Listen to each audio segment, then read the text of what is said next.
Amigos, que Dios les bendiga. Bienvenidos a una nueva edición del Evangelio Diario. Hoy estamos a viernes 7 de febrero, en esta cuarta semana del tiempo ordinario en el ciclo C de la liturgia en la iglesia. Y para hoy, que es primer viernes del mes en este febrero 2025, lo ofrecemos al Sagrado Corazón de Jesús, pidiendo su asistencia, pidiendo que nos bendiga y pidiendo que esté con nosotros, que nos regale un corazón dócil y generoso semejante al suyo. Sagrado Corazón de Jesús, en vos confío. Dulce Corazón de María, sed la salvación del alma mía. Para hoy también recordamos en la liturgia de la iglesia a dos grandes santos. Por una parte a San Ricardo Rey y también al beato Papa Pío IX. Él nació en Senigallia, esto es en Italia, el 13 de mayo del año de 1792. Su nombre de pila era Giovanni Maria Mastai. De su pontificado sobresalen la institución de muchas sedes episcopales, la promulgación del dogma de la Inmaculada Concepción en el año de 1854 y la convocación del Concilio Vaticano I. Durante toda su vida fue muy devoto de la Santísima Virgen y del Sagrado Corazón. El día 7 de febrero de 1878, con su piadosa muerte, llegó a su fin el pontificado más largo de la historia. Fue beatificado por Juan Pablo II el 3 de septiembre del año 2000. También para hoy nos encontramos con aquel gran santo llamado Ricardo, quien fue rey. Lucca es una ciudad muy importante de la provincia de Florencia y de origen muy antiguo. Tal vez, etruscos la fundaron. En el año 56 a.C. se reunieron allí César, Pompeyo y Craso para renovar su triunvirato, que duraría muy poco. De las tradiciones medievales quedan como testimonios elocuentes de la Catedral de San Martín, la iglesia de San Miguel y la Basílica de San Frediano. Los habitantes de la ciudad celebran el 18 de noviembre la fiesta de San Frediano, un santo ermitaño de origen irlandés y después obispo de Lucca, que según la tradición bastante fundamentada, sugirió algunas obras para defender la ciudad contra las periódicas inundaciones del río Serchio. San Ricardo es también de origen nórdico, más exactamente inglés. De él dice el martirologio romano el día 7 de febrero. En Lucca, en Toscana, entierro de San Ricardo, rey de Inglaterra, que fue padre de San Villebaldo, obispo de Eichstätt, y de Santa Walburga, virgen. Como sucede frecuentemente en pocas líneas, hay muchas inexactitudes y lagunas. Ante todo, parece cierto que Ricardo no fue nunca rey de Inglaterra y ni se llamó Ricardo. Además, no solo fue padre de San Villebaldo, o más exactamente Villebaldo, del inglés Willibald, y de Santa Walburga, sino también de San Bunibaldo, del inglés Winibald, abad de Eideghem.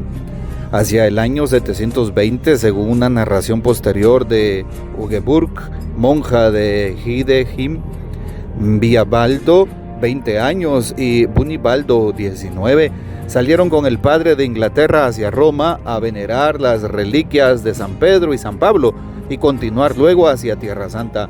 Solo Villebaldo completó el programa porque Bunibaldo se detuvo en Roma hasta el año 739 y el Papa tuvo que detenerse en Lucca, en donde murió en el año 722. Fue sepultado en la Basílica de San Frediano.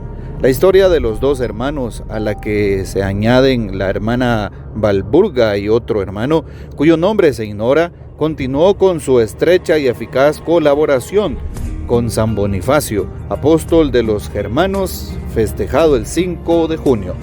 Pidamos pues la poderosa intercesión de estos dos grandes santos, el beato Pío IX y Ricardo Rey. Y para hoy tomamos el texto bíblico del Evangelio según San Mateo, capítulo 6, versículos 14 al 29. En aquel tiempo, como la fama de Jesús se había extendido tanto, llegó a oídos del rey Herodes el rumor de que Juan el Bautista había resucitado y sus poderes actuaban en Jesús.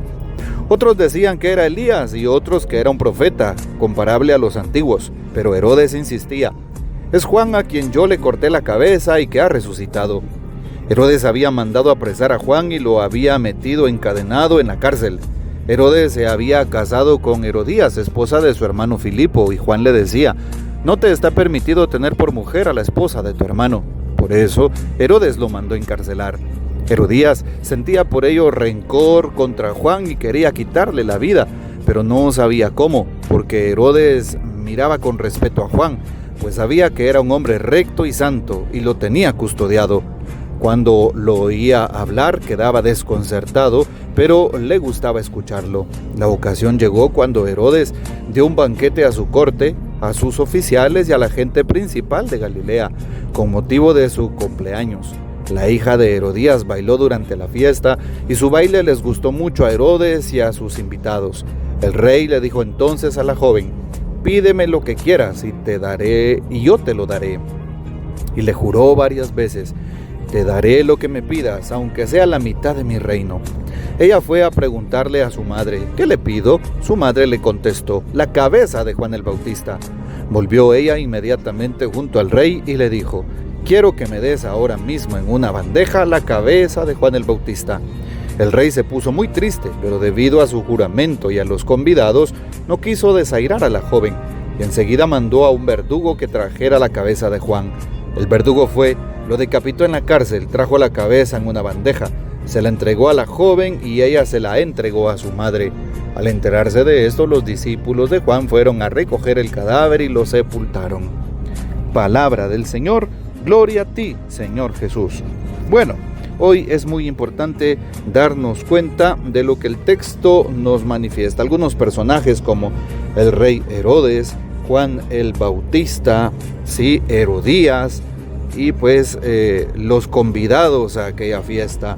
Sí, qué importante es saber que hoy el protagonista increíblemente es Jesús, porque se habló de Jesús. Se tocó el tema de Juan en segundo lugar, pero en primer lugar se estaba hablando de Jesús, de la fama de Jesús. ¿Por qué?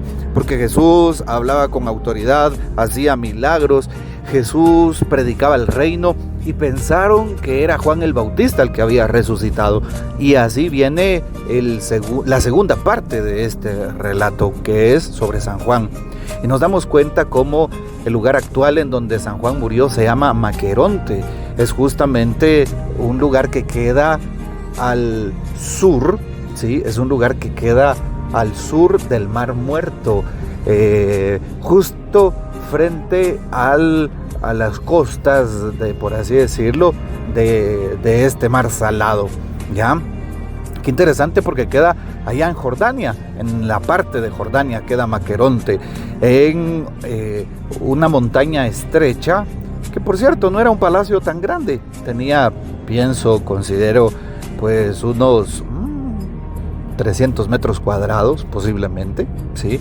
De construcción, sí, más o menos, aproximadamente, ¿verdad?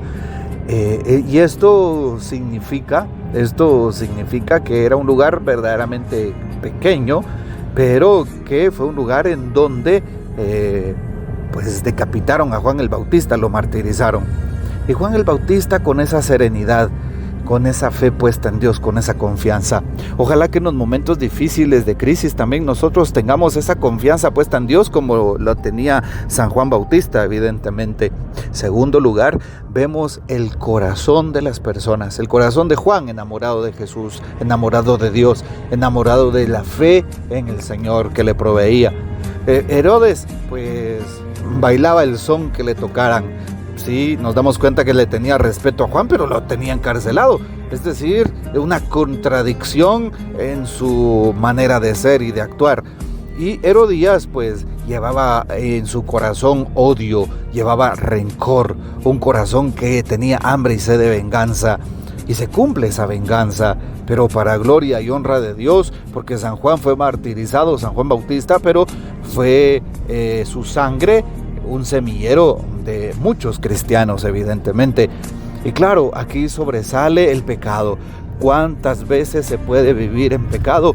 Como vivía, por ejemplo, Herodes, ¿sí? El pecado que tenía con Herodías, que era su cuñada, esposa de su hermano Filipo, y pues no le importaba, ¿sí? Y muchas veces esto sucede, no solamente podríamos pensar en las grandes sociedades o en las altas esferas, no. El pecado puede sobreabundar en una familia también incluso humilde, sencilla. El pecado puede sobreabundar allá en donde no está presente Dios, allá donde no se le abre el corazón a la fe, allá donde... Muy bien, y por eso, allá donde no se practica la fe, puede sobreabundar el pecado. Y por eso hoy le pedimos al Señor que nos ayude a permanecer y a buscar su gracia. Todo, evidentemente, en este año jubilar. Que el Señor nos bendiga, que María Santísima nos guarde y que gocemos de la fiel custodia de San José. Y de Dios Todopoderoso, Padre, Hijo y Espíritu Santo, descienda sobre ustedes y permanezca para siempre. Amén. Comparte este audio y hasta mañana.